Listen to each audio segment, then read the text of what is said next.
Head coaches make hundreds of decisions every day. None of them should be made alone. This podcast exists to be your inner circle. Welcome to 4th and 3, real conversations coaches have when the office door is closed.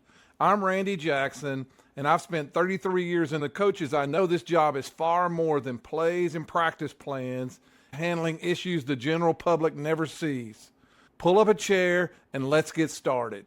All right, guys, so thanks for doing this. Thanks for being on the 4th and 3 podcast. I really resisted having a podcast because everybody has one, and I don't listen to a lot of podcasts because I don't really care to learn about people. I got things to do. I want to solve problems. And so I thought, well, okay, let's have a podcast that totally serves coaches. And every week will be like when I reach out to someone and say, hey, I'd like for you to be on my podcast. What problem can you help us solve? I mean, that's really how this is. And I talked to Ben the other day about doing this, and we started talking. And I said, man, Joe Cary had a great session with the mastermind about all the things he did to win over the teachers. I said, let's bring him in on this. Joe, thanks for agreeing to do this. Both of you guys are fast and wide guys. Both of you guys have used the Blueprint and Leadership Academy. So y'all are my inner circle, Mount Rushmore type of guys. Y'all both have hired me to consult and watch film. And so what a great relationship. I feel like this really is a true coach's office because we really do work together a lot. I'll start this, y'all, with give us a 30-second introduction, where you are, how long you've coached, and then we'll get into this. And I'll start with you, Ben.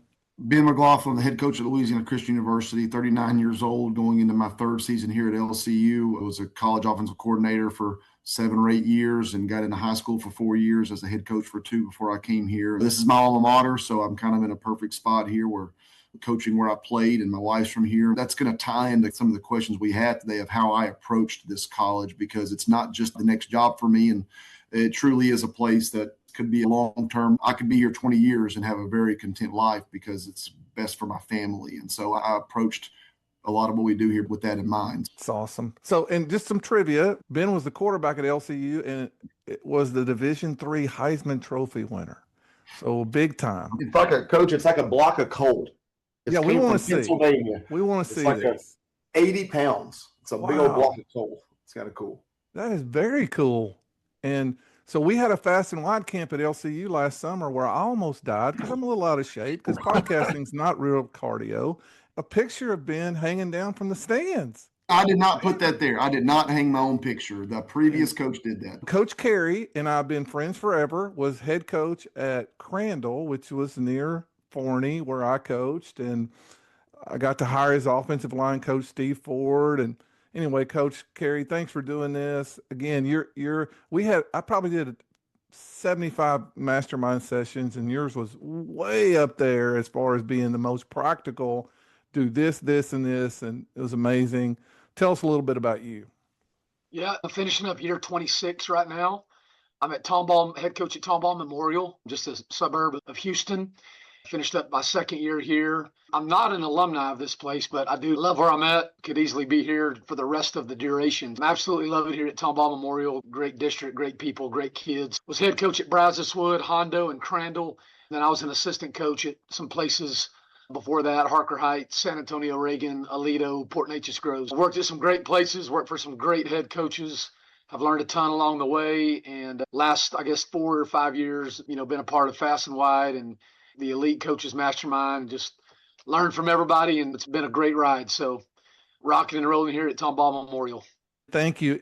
Guys, here's what's going to happen. We're going to get into some of this, but we're not going to be able to talk about everything that Coach Cary told us with the mastermind of car washes and just all the things that he did. And I thought I was really pretty good at that stuff because it mattered to me. But after that session, I felt like, oh, wow, I was JV. I mean, that was amazing. So, Coach Cary, if you don't mind, I'm going to post your email in YouTube, and I'll post y'all's email in the YouTube notes or something. And if people want to reach out, but you should. So I'm going to start this with a story because I love stories. 10 years ago, I get an email from a teacher and she says, Johnny is acting up in class. I need to see you. We all hate those emails. We all get them. I go up and see her. She says, Coach, I need you to come get your player when he's acting up in class. I am tired of it. And she didn't mean anything by it. I mean, we had a good relationship, but the term your player is a pet peeve of mine, not our student, not one of our kids, not one of ours, but your player.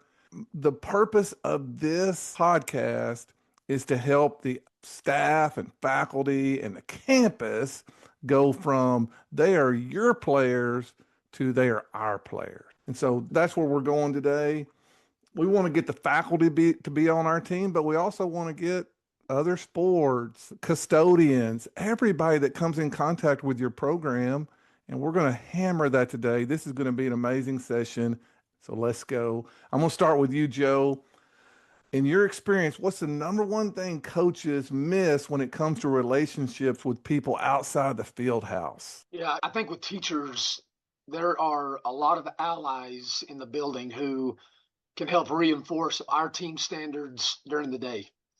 We're a morning athletics team, so we see them first thing in the morning. And I like that. I like to see their face. I know who's at school. I like to get their blood going and get them going for the day. And then we don't see them till after school. So we send them off to the building. And I think there's a lot of teachers that want to be on your side, that want to work with us. I think there's a lot of teammates in the building that can help reinforce our core values and our standards. I think we can also develop some credibility, you know, when discipline issues do arise. When a teacher emails me, I'm going to address it immediately. I'm going to respond to that teacher, and then I'm going to have a conversation with that kid that day. With custodians, cafeteria workers, different support staff people, I think there's daily opportunities to model the things that we're teaching our kids. You know, we're talking about character and a positive attitude and service and integrity and discipline and all those things. I think we can show those things off during the day when we come into contact with those people. I think there's so many opportunities to kind of build the reputation of your team. We leave athletics and we go straight to the cafeteria and they're eating breakfast. Well, we get to engage with those cafeteria ladies at 7:30 in the morning. All right. And I think there's opportunities on your campus and your community every day. And we'll talk about this. I know supporting other sports, attending events. Our choir, we have an amazing choir at Tomball Memorial. They're doing the pop show. They started last night, tonight, and Saturday. Our theater group did a big production a couple of weeks ago. And they did it Thursday, Friday, Saturday, Sunday, right? And so go to choir concerts, go to band performances, go to theater productions. Next Saturday's the superintendent's 5K fun run. It's a big, huge community event. We're going to have 30 players that are helping out, being involved in that. Go to the elementary schools, helping out with junior high off season. Just the list goes on and on. I think there's a ton of opportunities to showcase your kids and your program and kind of build that trust with all the people involved. Because they really don't. The English teacher who's been, how long have you been at Memorial, Coach Cary? 2 years. Okay, the English teachers have been at Memorial for 22 years. What do you think her perception is of you when you first get there? When I first get there, it's just to her, it's just here's another guy. Here's another one. That's right. Here's another one. So Ben, do you think most coaches see what? Because what Coach Cary just said, y'all, is a lot of work, and we didn't get into it very far. But when the kids go to the cafeteria, as a head coach, what time of the day are they going to the cafeteria, Jodell? About 7:45. Okay. How many emails does every head coach have waiting on him at 7:45? It's more than 5. A bunch. So instead of going to the cafeteria, it'd be so easy just to go in my office and start answering emails. And so it's a lot of work, what we're talking about. Going to band concerts, your wife says you're gone too much already. It's endless. So Ben, here's my question to you. Do you think most coaches see this as part of their job or something extra? I mean, it's obviously the answer is our jobs are relying on us. At the end of the day, we know that our jobs are much bigger than this, but we will get fired if we don't have production on the field on Friday nights, Saturdays. And so unfortunately, that's why that feels like that always takes priority. But I think there's battles and there's wars. And so finding out that these are all small battles that all add up, and ultimately winning the war, being able to keep a job and have a successful program, these are every bit as important. They might not be the one that everybody's looking at, but they're extremely important on what it is. And it's the word that keeps coming to my mind is intentionality. You have to be, if you're not going to work thinking about what am I going to do to solve or help some of these issues by going to see them. If you don't go to work to do that, it's not going to happen naturally, because you're naturally going to watch film, answer emails. You're going to do what we are born to do.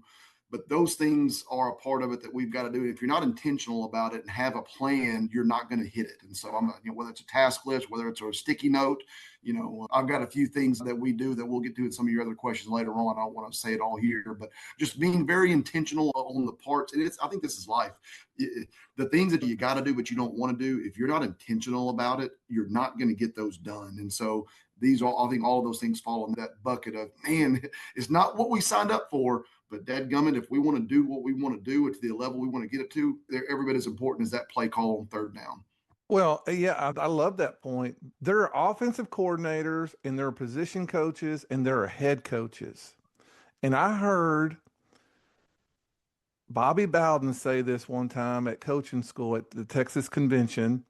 And he said, if you're a head coach and you don't like solving problems, you're in the wrong chair. Mm. And it hit me. I was a young head coach, and I'm an anxious type person. After I solved a few problems every day, I'd kind of get irritated.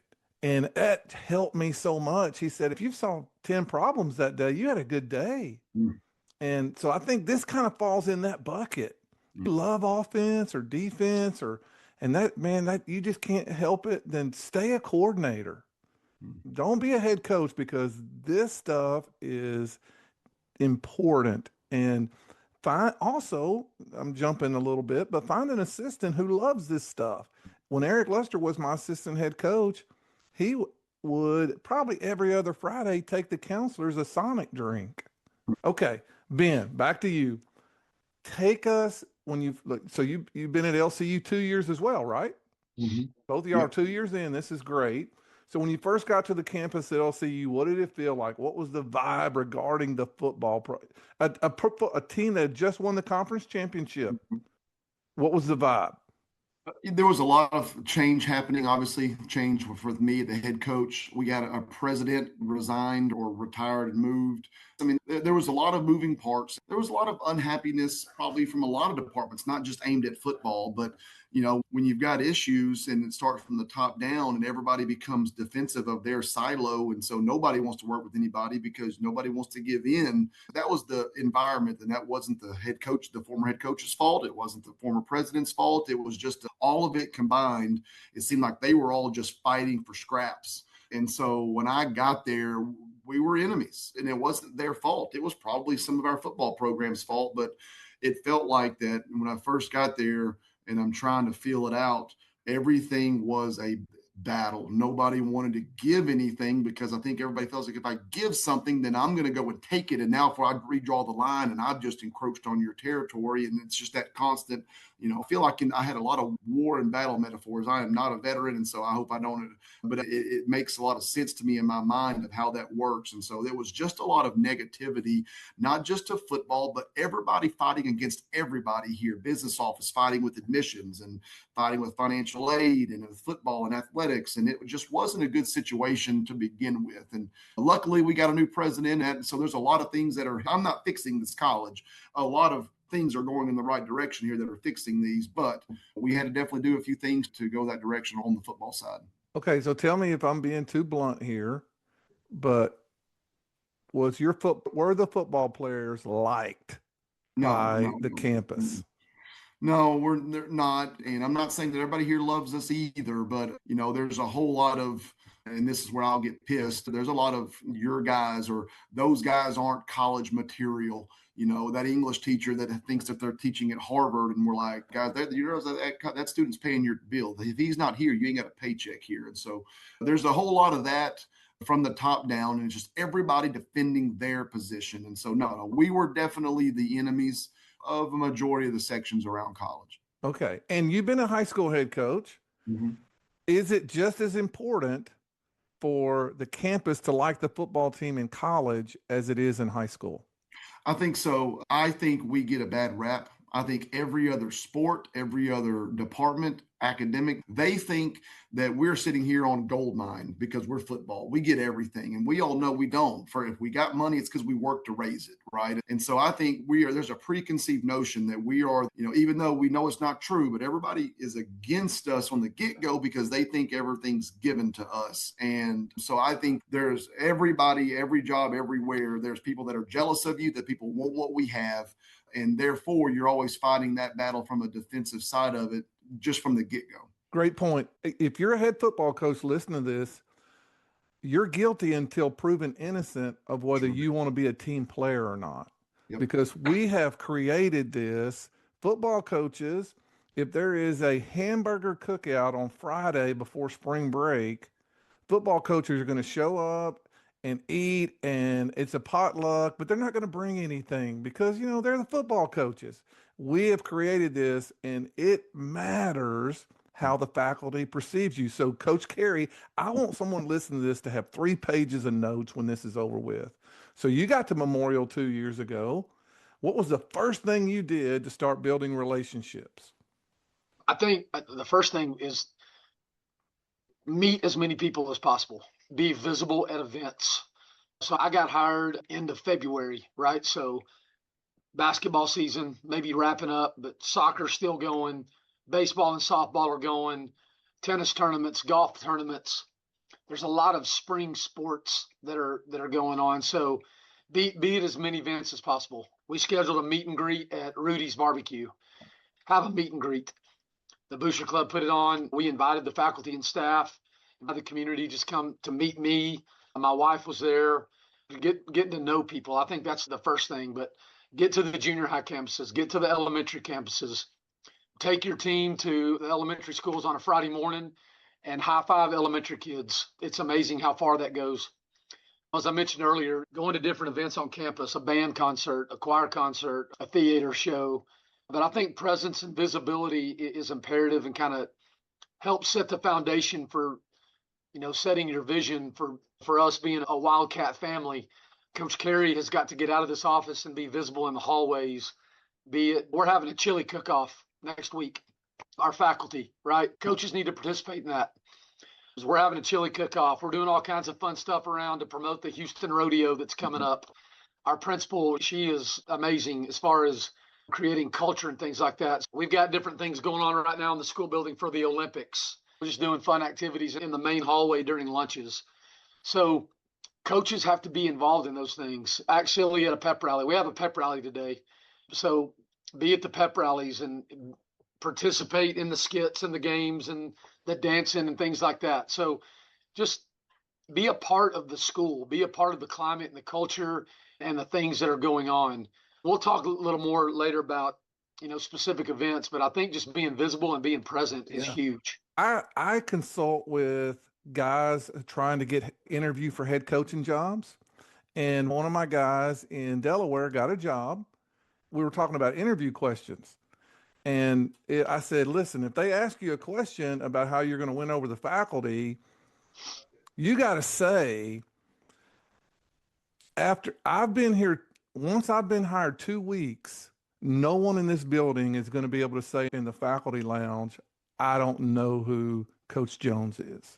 I think, Jodell, you're making that point. When you go somewhere, everyone is going to be talking in the teacher's lounge or wherever. Hey, have you met Coach Cary? No, I haven't. Well, I hear he's a good guy. And once you hit the ground, you got to walk the soles off your feet where everyone has met you. It's a big deal. Did you do that, Ben, at LCU? Did you try to meet everybody? Yeah, I did. Like I said, I've got a few, and I don't know where one of the questions that you had kind of sent us on, but 100%. But I've got this word intentionality in my mind, and I also think you can be looked at as a fraud if you're just going around shaking hands, kissing babies. And I think you've got to have intentionality about getting to know people, understand their processes, understand what is their role in your kids, what are the issues that they have, how can you help them. I think the main goal with this, and I 100% agree with Coach Cary, we've got to be visible. And I think you can take the next step as well by that person needs to see you as you are their teammate in getting these kids to where they want them to be, to get them to pass English, to get them to go to whatever it's going to be, whatever that faculty member is, to get them to pick up after themselves so the custodian doesn't have to. So I think having those intentional, don't just say, hey, how are you? Good to see you. And then not every conversation's got to be a deep one. You could obviously, but make sure that you're having schedule regular times where, hey, can I come see you for 15 minutes? Once, and obviously you can't this to everybody.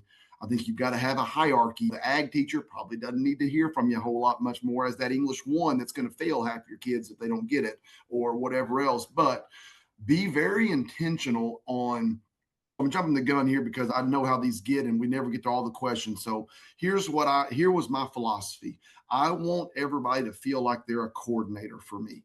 We've got a financial aid coordinator and we've got a business office coordinator, our registrar's coordinator.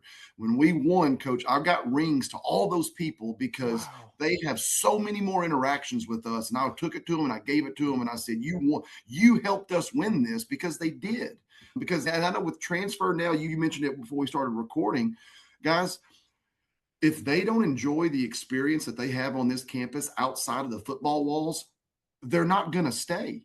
So they have to, if they feel like the registrar is fussing at them, and the business office is fussing at them, and the dorm guy's fussing at them, and they're miserable, they can love me all they want, but they ain't going to stay because they're going to go somewhere where they're getting loved by the entire campus. Our guys are not, our campus, as good as where people are, they're not going to do that naturally.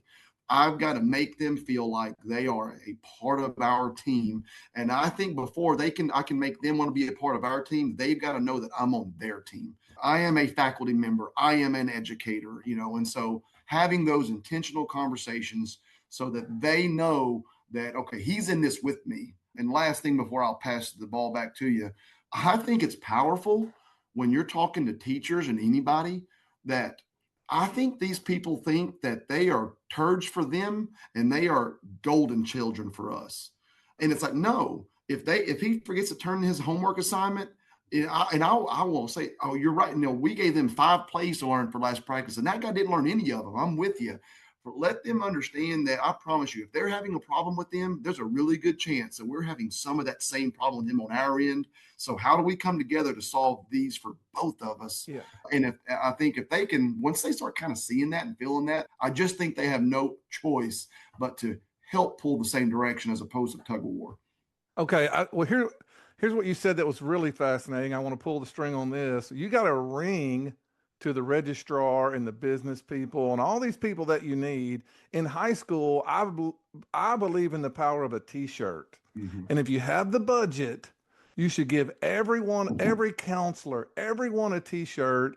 It's probably the first time they'll have been given one. And you can do a lot with a $12 t-shirt and a Sonic drink once a month. Mm-hmm. Okay. Coach Cary, let's talk scenarios. Side note, when you interview for a head coaching job, don't always answer with scenarios. So here's my scenario, Jody. When I was an assistant coach, most of the head coaches I worked for didn't care what we did in faculty meetings. And I always thought, man, we looked like a little arrogant sitting together drawing plays during faculty meetings. So when I became a head coach, I made my coaches spread out and sit with their departments and interact and engage with them. Do you agree with that approach? Like, what are some other things you've done? Tell me about how you do faculty meetings and give us something even better.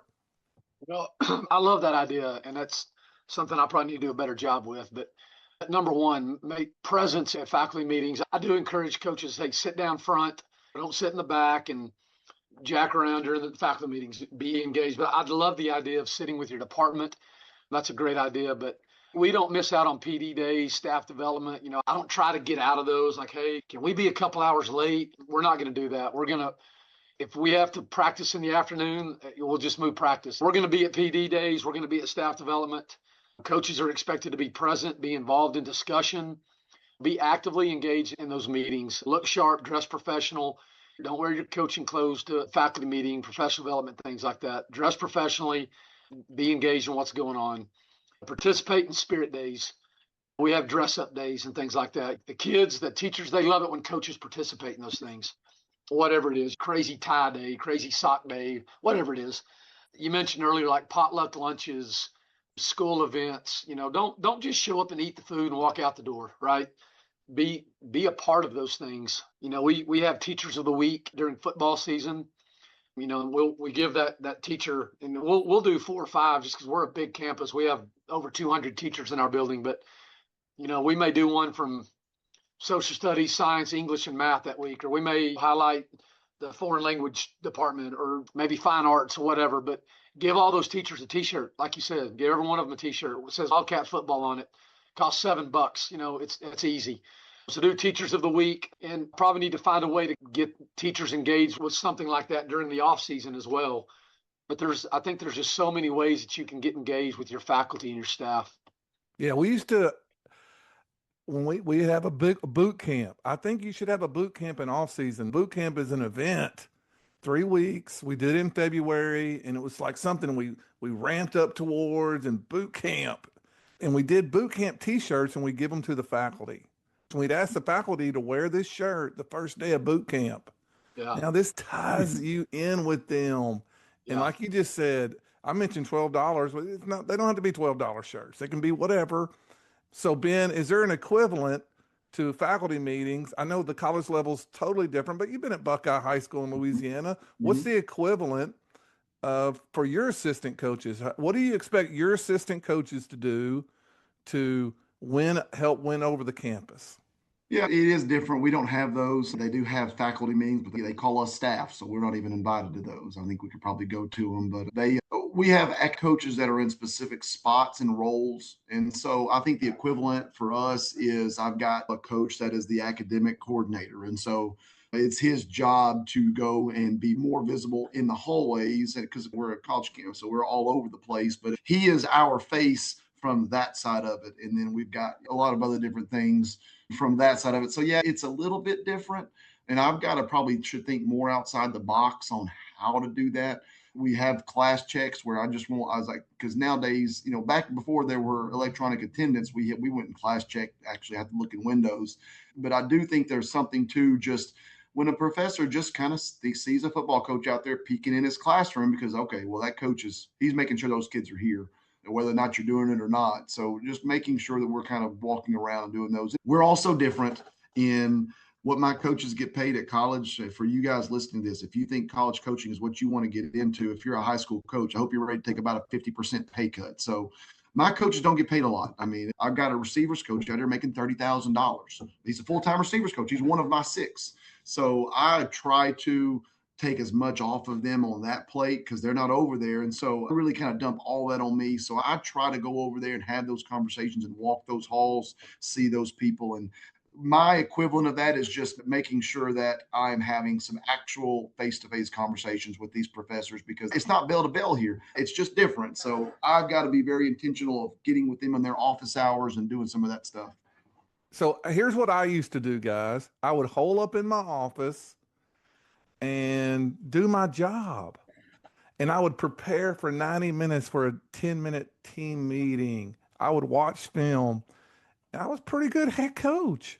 But I knew that I wasn't the greatest at some of this stuff. And someone told me this one time, and I love phrases like this. They said, man, you just got to do walk around Wednesday. He goes, man, every Wednesday, you got to create about a 90-minute window, and you got to get out and walk around. And that way, he said, you kind of can plan your week, and you can do your thing. Monday and Tuesday is a heavy game plan day, but even during the season, walk around Wednesday is fine. So that's just an idea for people. If you don't have a system, you're not going to do a great job. You're going to be like me, and you're not going to do a great job until That's I've coach. got That is all. You probably articulated it better than me at the very beginning. That is it, man. You've got to drive there knowing I'm going to do this today, even though I don't want to do it. That's right. And if you don't do that, like that, I love that. Walker, I mean, that's really good stuff. Because something's going to come up, but it's got to be, hey, this walk around. It is a huge deal for the English department to see you walk down the hall and interact with people. And they need to see you interact with your players and regular students. And before I forget this, I used to ask the principals to allow me to speak during in-service in August.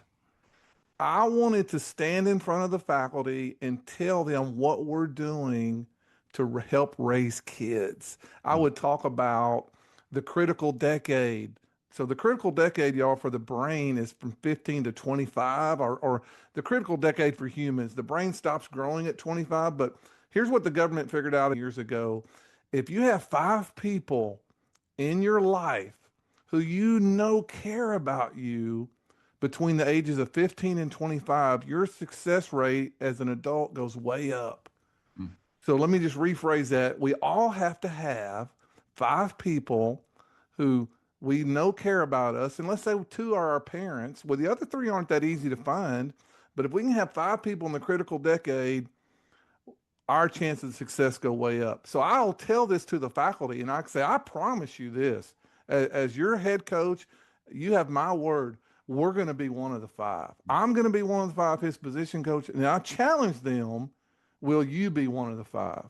Okay, let's talk players, because and I view this. So I was the interim coach at Greenville, and there was a rule, no slides. Well, our football players, for some reason, thought they could wear slides.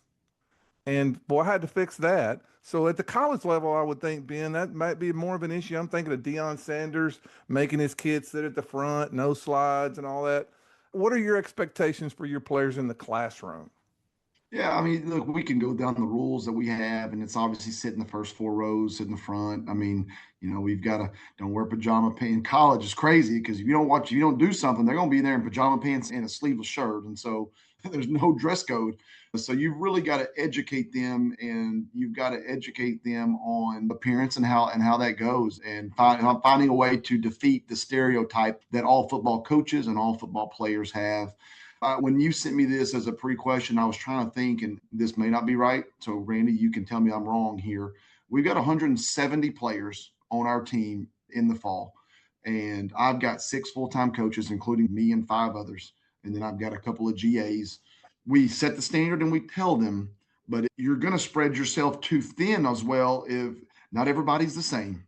And so I think we have to – for me, this is college now, so this may be totally different because we talked about the attrition rate in college. Half of our freshman class are not going to be here a year or 2, and it's not because they didn't like us, they had a transfer portal. It's because they pay a lot of money and they don't think they're going to be good enough to play, and they don't want to pay it. And so, also we've got to make sure we're very intentional. We set our standard, and you rely on your leadership council to be your eyes out there. At the end of the day, though, you've got to make sure that you are very laser focused on the priority.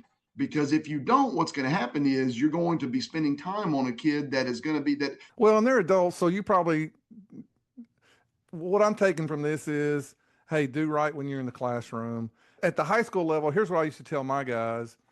If there's a problem in that classroom, you got to fix it. Sure. A, you can't be the problem. And B, when some other kid is causing a problem, you got to fix it. If you fix problems for teachers, she's going to give you the benefit, or he's going to give you the benefit of the doubt when it comes to grade time. Jodell, what do you tell your kids about how to be in class? Yeah, so, Tomball Memorial it's the most academically challenging high school I've ever been at. There are very high expectations on this campus, especially, academically. So, I tell our guys, we don't have time for bad days around here, so when you go to class, like, you better have your ankles taped up and ready to go. Our teachers, they're going to be getting after it, so you better respond. So we talk to our players about setting a tone from day one. Sit on the front row, unless there's a seating chart. If your teacher tells you to sit somewhere else, then awesome.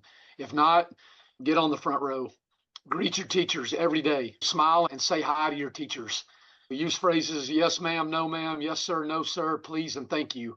That needs to be about 90% of what comes out of your mouth in the classroom, other than being actively engaged in discussion and things like that. But if you're a part of this program, or if you're an athlete in general, you have chosen that life. And so you have chosen to be different. You can't be like the average student. And so we talk about what that looks like. I compare it to when you decided to become a Christian, you chose to live differently. And when you chose to be an athlete, you chose to live differently. And so you do live with some different standards and some different expectations. So I should be receiving, our coaches should be receiving emails constantly about what gentlemen our players are in the class and in the building. Here's what I used to do, and I would tell the teachers this. If you send me an email saying that Ben is doing great in class, I'm going to read it to the team at our team meeting. Yeah. What you celebrate, you replicate. So, and during boot camp, if you got a positive email, it was a positive points for your battalion. And the kids knew that, but and they were probably asking their teachers to email them, but it was all fun. So yeah, I love what you said there is if you get a good email, say it in front of the whole team. The kids, it'll make them feel 10 foot tall and bulletproof. And again, I want there to be 3 pages of notes. So let's get practical. We've talked about the why. Now let's talk about the how. So Joe, give me some specific things to start doing tomorrow. I mean, that's what I want somebody to listen to this and say, Monday, I can do this. So to move your program forward where the whole staff and faculty and everybody loves them some Wildcat football, what's job number one? I think there's a long list, but some things that have worked for us, put together an athletic leadership council and have boys and girls from every sport represent that leadership council. Meet with that group, whether it's once a week, once every 2 weeks.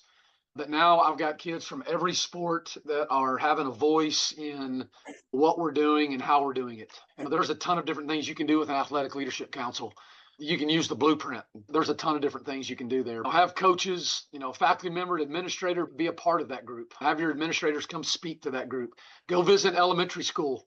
When parents are dropping off, buses are dropping off, put your kids in a jersey, go to the elementary schools, greet them and high five them as they walk to school. Little kids, it'll make their day. Have players bring a breakfast item. Have them sign up, bring a breakfast item, do a teacher appreciation breakfast, do a counselor appreciation breakfast, custodians. Whatever group you want to appreciate, but you can bring breakfast items. We're going to have every player in our program make a Mother's Day card in May. And then I'm going to have some colorful paper and markers and stickers and goofy stuff and make your mom's a Mother's Day card. Make goodie bags for the softball team. They're in season right now. The athletic trainers, have a tailgate at a baseball or a softball game. Get some washerboards, cook some hot dogs, have a bunch of guys there at the game, creating a great atmosphere at a game. Make it a team night at a spring concert that's coming up with the band or the choir or the theater group. Schedule a community service event with your local chamber of commerce. There's all kinds of city events going on, especially in the spring. Get your football team there. Like I said, we're having a 5K fun run next Saturday at the stadium. I'm going to have about 30 players there helping out and doing different things and volunteering for the fun run. There's always things going on. There's easy things you can get your kids engaged in to build community. I was thinking about this when you were saying all this. Use social media. The softball team has a Twitter account or an X account. And tell your players, anyone who goes to the softball game, take a selfie. Gosh, they'll love that. And post it to the softball team. And say, great job or good luck tonight or use all that stuff. So, Ben, what would you add to that about, and we're going to do a rapid fire where we're going to talk, and y'all seen this, student body admin. So we're going to do a rapid fire here in a minute. So I hope, Jodell, you didn't use some of your rapid fire questions because you thought that was the last question. You got the magic of editing here. But, Ben, what would you add to that? What are some actionable things coaches can do on Monday to help win over the campus? Yeah, I'm going to say what I said earlier, but I would sit down and write down who are the most 10 important, influential people in your school that can help you have success or that you're having issues with, and I would write them down, and I would try to set up meetings with 2 a day. So in 5 days, you have met, and that is an intentional meeting.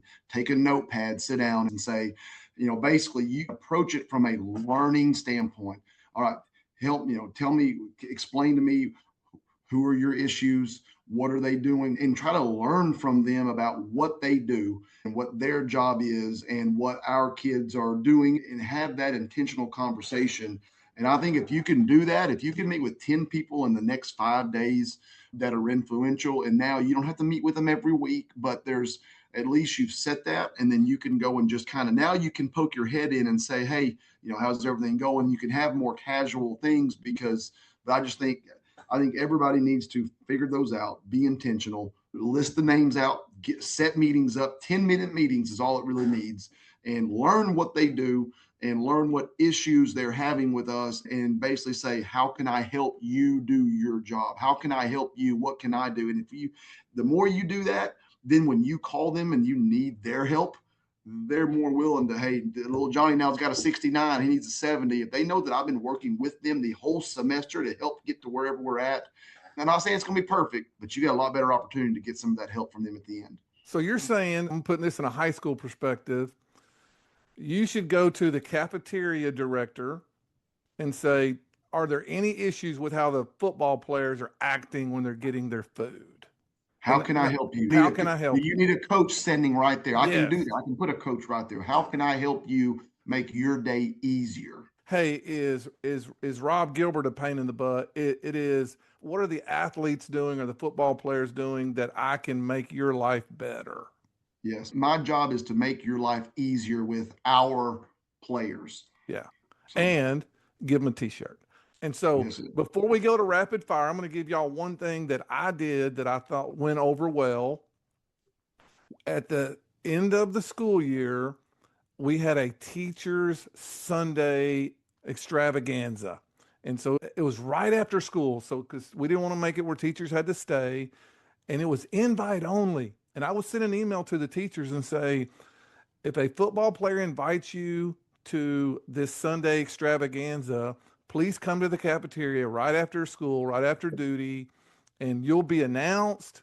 There'll be ice cream and all the fixings, and the player who invites you will make your Sunday for you. And I had a teacher email me and say, what do you mean invite only? And I said, well, you got to be invited. And we earn everything in our program. So you got to earn your Sunday. And so here's how we did it. If 4 players invited Professor Garilmo, all 4 would stand with them, and they would say to the group why they invited them to have this Sunday.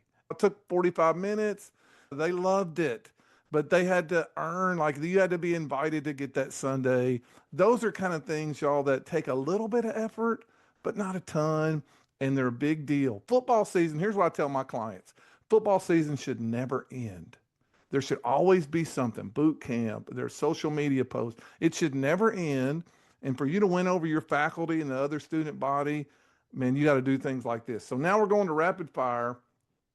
So guys, I'm talking, give me a 1-sentence answer to this. So give us, and if you have more than one, go ahead. But what can someone do to win over the student body?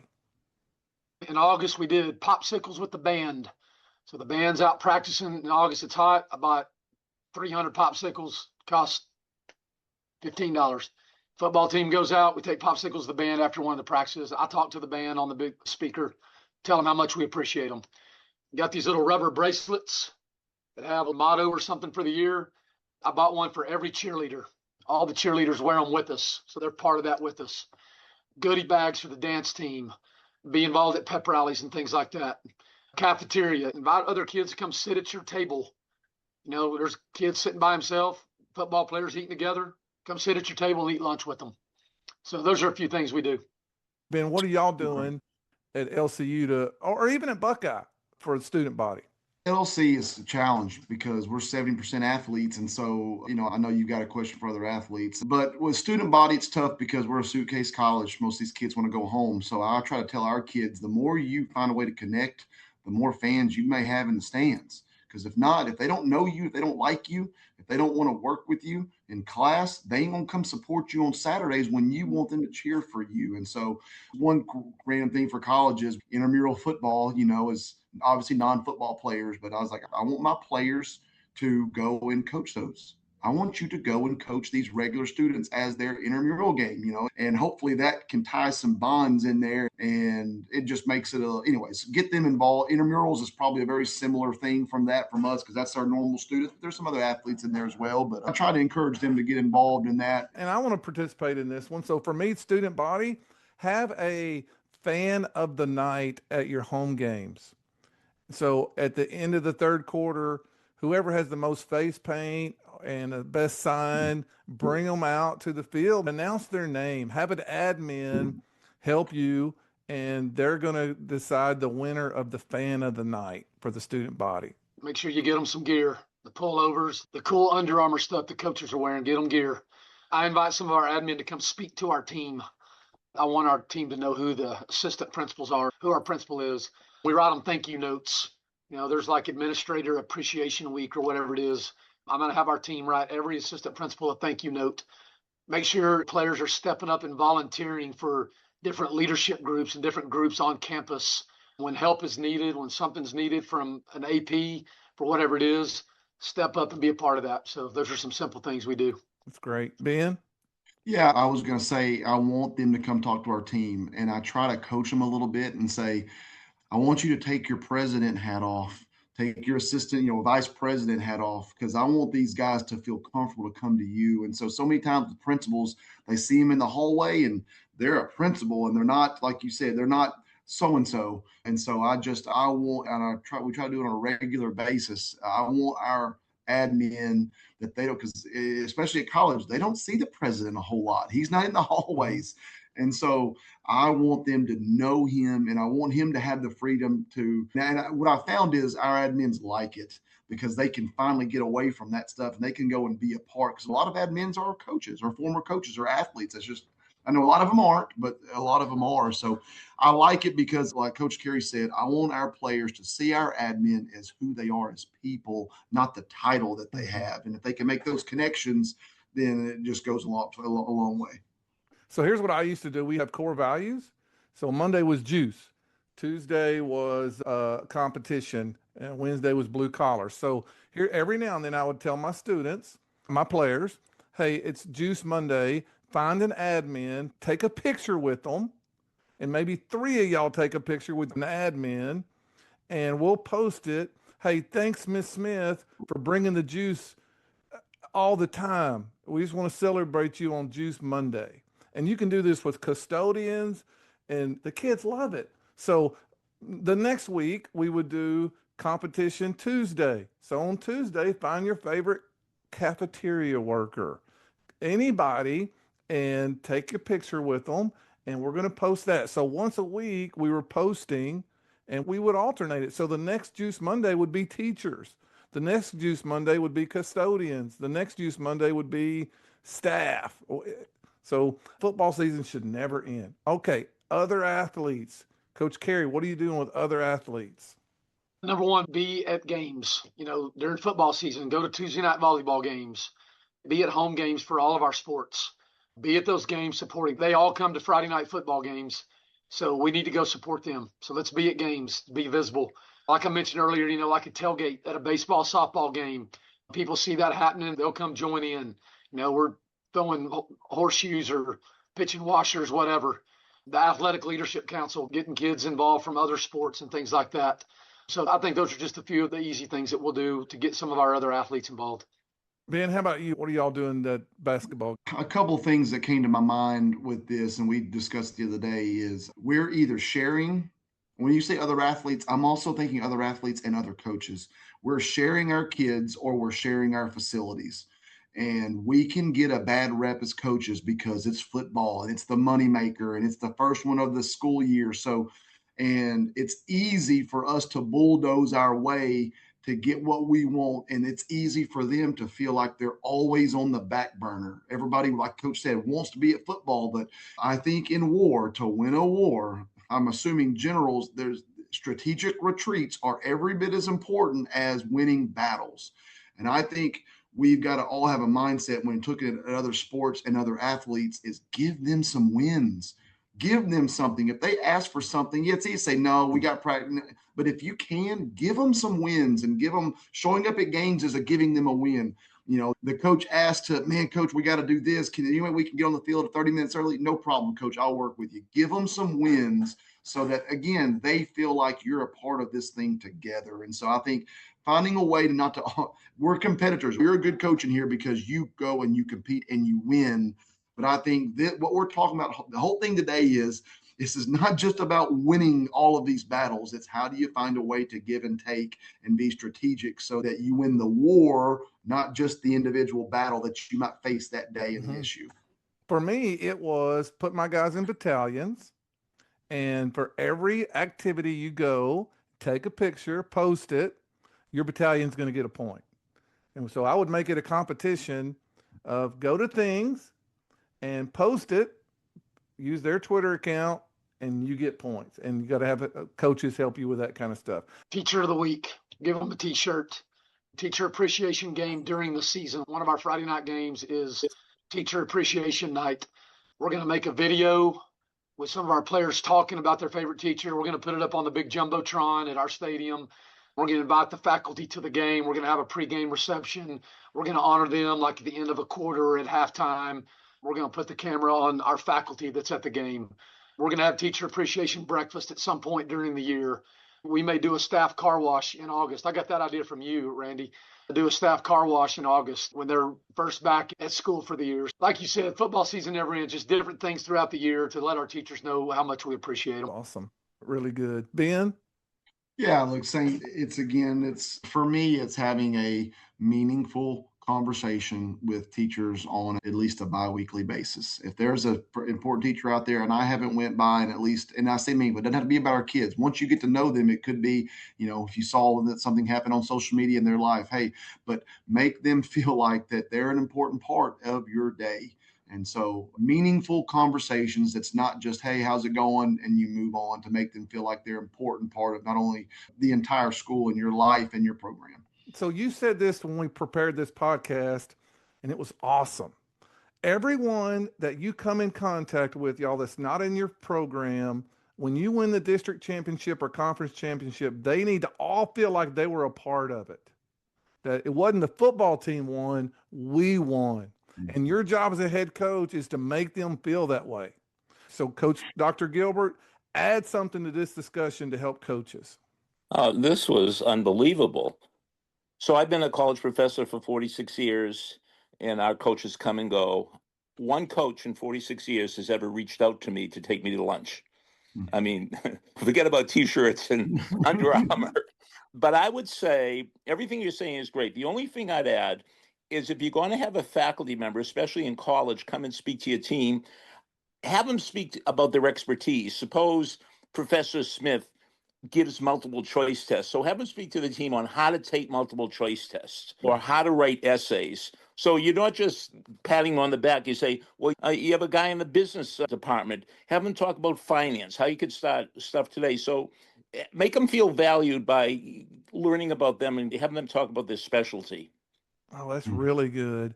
Y'all, during breast cancer awareness, I had a teacher who defeated breast cancer speak to the team one time. So just to kind of add to that, again, I wanted this podcast to be as many ideas as we could get. Could I just tell about the value of athletics? I've been teaching for 46 years. I try to be like Randy. I try to be other-oriented. I try to be motivational. Yesterday, for the first time in 46 years, my kids cheered and screamed in class. The only time they screamed in class is yesterday. We were watching the overtime victory of the U.S. women's hockey team. And when we won in overtime, they screamed and put their hands in the air. So chemistry lab is not going to do that.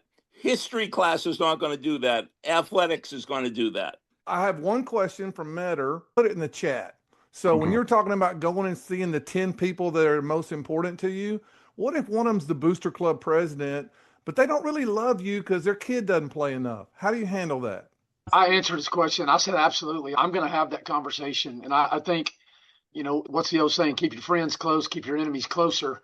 I'm going to find a way to get that parent on my team. My very first superintendent at Crandall, Dr. Jolly, was the master of getting people who didn't like him, people who were bashing him on social media. He was the master of getting them on his side and winning them over.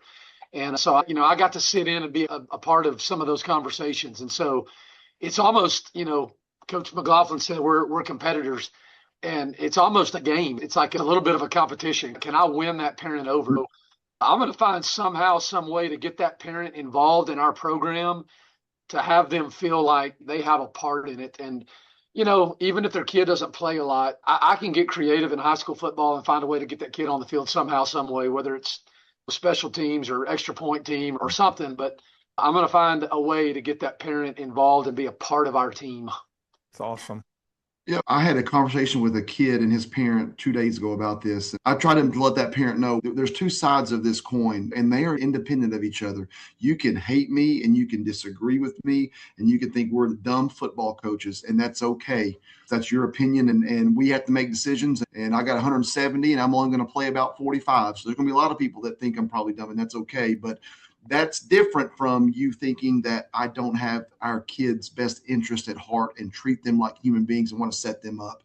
So as long as I can connect with you on that side, that, okay, you might disagree with me football, but you hear me talk and you know what we're trying to do for these kids outside of the game. And if we can be on the same page there's grounds there where we can, for that Bushka player, because he's got to help the program. He's got to help you. And so as long as they know that you're doing this for the right reason, they can have a disagreement, but can separate church and state there. That's why you must be doing Leadership Academy, some things like that outside of football, where people give you the benefit of the doubt. You must stand up in front of the staff and talk about the critical decade. They must know you have their best interest at heart. You're trying to help raise them. Okay, so Dr. Gilbert, I'm going to include you on this. Guys, this has been amazing. Last question. You're taking a new job tomorrow. What's the first thing you do?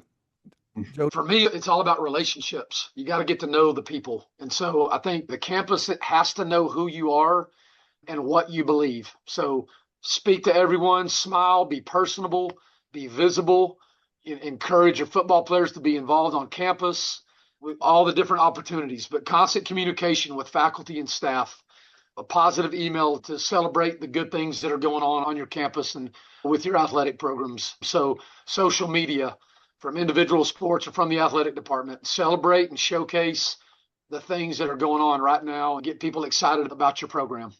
Ben, what's the first thing you're doing? I still think it's parents. I think parents are number one. I think communication solves 99% of the world's problems. And I think a majority of parents that don't have a good experience with a coach because they don't feel like the coach communicates with them. So I think still number one outside of the actual players getting them is parents. They've got to know you. And then once parents are on your side and they trust you, then you can get into, I still think day one is parents. What do I got to do to let those parents know that they can trust their babies with us? Yeah, I was talking to a coach the other day who just got a job. And I said, when's your parent meeting? And he paused and he goes, well, I think in a few weeks or whatever. And I said, Coach, you must have a parent meeting within the first 7 days of you getting a head coaching job.